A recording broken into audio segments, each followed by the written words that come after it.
Hello, goblins and ghouls. So today we're going to be looking at Lucio Fulci's City of the Living Dead from 1980, which was 1 year before I was born, and it's the only entry on IMDb if you do a keyword search for drill through head.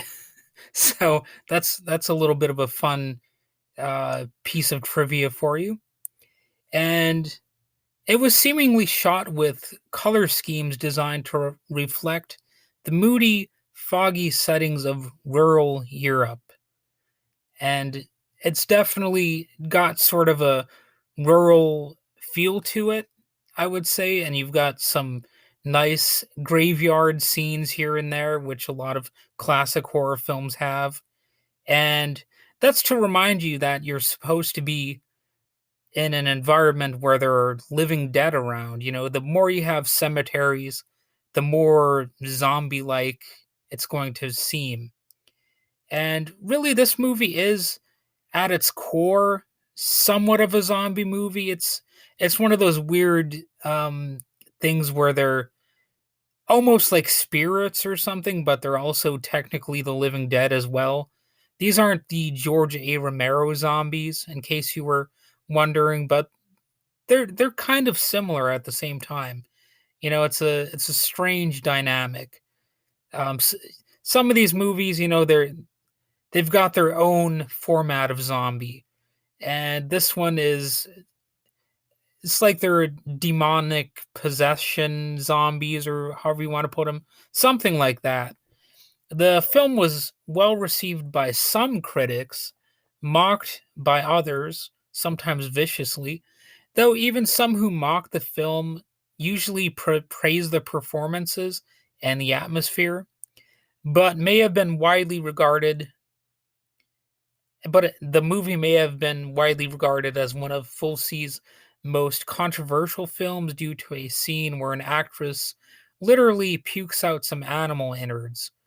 Though it's meant to seem like her own intestines, the actual stunt, yes, it involved her basically spitting out some veal intestines. It's an interesting scene, and if nothing else, you might want to watch this if you are into gory movies, especially if you really want to see some early instances of extreme gore. I suppose that would really be you know pretty darn extreme if you've got actual animal intestines coming out of your mouth. So if you want to see that, go ahead and check this one out. You won't be disappointed if that is really what you are in to see. So critics rarely called it a masterpiece of the macabre or anything like that, but I think that's what Fulci was going for with this one. Honestly, I have not seen enough of his work to regard it as one of his best films. I have seen other Fulci films, such as Zombie 2, which has an amazing scene of a zombie fighting a shark. And you should check that movie out for that reason alone. I mean, you don't really have to be a zombie fan to want to see one engaging in uh, some sort of fight with a shark, and that actually happens in that movie. It's it's not even a fake shark either. I'm pretty sure it's a genuine shark fight with somebody who's dressed up as a zombie. So Fulci is also sometimes called the godfather of gore, and also had a considerable influence on the genre of slasher films, in addition to more supernatural fare, for the simple reason that he helped normalize gore. So obviously, gore is pretty essential to a lot of slasher movies. Although, of course, you've always had some PG-13 type of slasher films too, but a lot of hardcore people, they want to see blood and guts and all that kind of stuff. Well, Fulci was one of the ones who really brought that to the forefront. And even when it comes to the supernatural kind of stuff, you might still see some really disturbing elements in his movies. In recent years, it seems like City of the Living Dead has earned some cult status, even though publications such as Empire magazine won't likely be listing it among the best films of all time. You can still find it pretty commonly on streaming services. So you can go ahead and watch it on Tubi TV, also known as simply Tubi, if you want. I think it's probably on a lot of Amazon channels too, if you want to actually pay to see it, I guess. Um, it also won't be selected for preservation in the United States National Film Registry. Jesus Christ, I can't talk.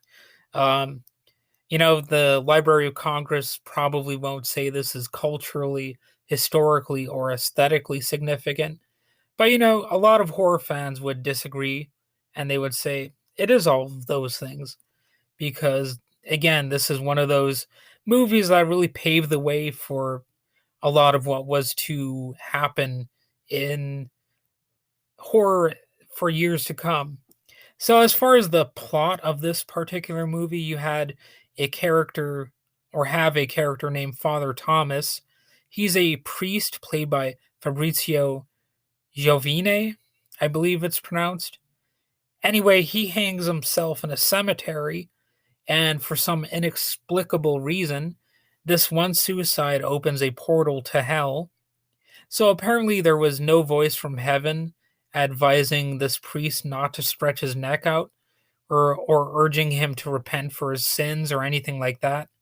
So basically, this is sort of like the film's villain, only he wears a priest uniform instead of a cape or a hockey mask or a red and green sweater and a kick-ass glove. He just goes around and makes bad things happen. He's like an omen type of figure, I suppose. Not really like Damien exactly, but like if he shows up, you can be pretty well afraid of him because something bad is going to happen either to you or somebody else. And Father Thomas is actually pretty powerful. It seems like he can just make, well, like your eyes bleed or something, or of course the intestines might emanate from your mouth somehow. The movie doesn't really explain what kind of powers he exactly has. But it's one of those things where some characters will be more affected than others. Maybe it's your level of fear of the priest. I don't really know. It could be like a Freddy Krueger sort of mind over matter thing, and it's really interesting to speculate about what exactly the source of his power is, and the dimensions of his various powers. But he's not exactly an omnipotent figure, but still pretty powerful. And we see him do some damage. And interestingly, the priest has some zombie-like ghost corpses who become his legion of villains. It's all pretty vague as to why this is going on, but I guess the priest was just a sacrifice that opened the gates of hell. And why fight it? Why question it? Just enjoy the show. That would be my advice to you if you're looking to try to enjoy this movie. Just don't overthink it. It's just one of those things you have to let it wash over you. Just accept that there's blood and gore, and self-martyred priest apparently to the cause of evil, or some strange formulation like that. One thing I will say, few people will accuse this movie of mimicking a lot of other horror flicks because, for one thing, Fulci was a pioneer, so he has that status going for him. And this particular movie establishes that he didn't really hold back much. In addition to the woman played by Daniela Doria, who was spitting up baby veal intestines, which again is gross and actually happens in the movie. You also have a scene where a disreputable dude named Bob, played by Giovanni Lombardo Radice, something like that. But anyway, he gets his head drilled into by a vengeful father, played by Valentino Venantini, who probably wrongly assumes that Bob had murdered his daughter or something like that. I'm trying to remember the plot, but it's something like that. The guy gets a drill in the head. I mean, that's all you really need to know. So this weird movie, it stars Christopher George, Catriona McCall, Carlo Di Mejo, Antonella Interlenghi, and Janet Agren. So I don't know if I pronounced a single name correctly in this, but there you go. You could always IMDb it. Maybe your Italian is better than mine. In fact, there's a solid chance that it would be.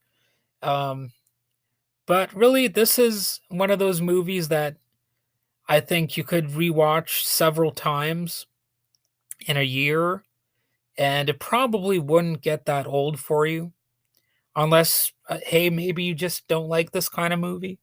But if you really like gory kind of creepy stuff and you want to kick it old school and see one of the pioneers of gore or the godfather of gore, go ahead and check City of the Living Dead out. And I can't say you won't be disappointed, because how could I promise you that?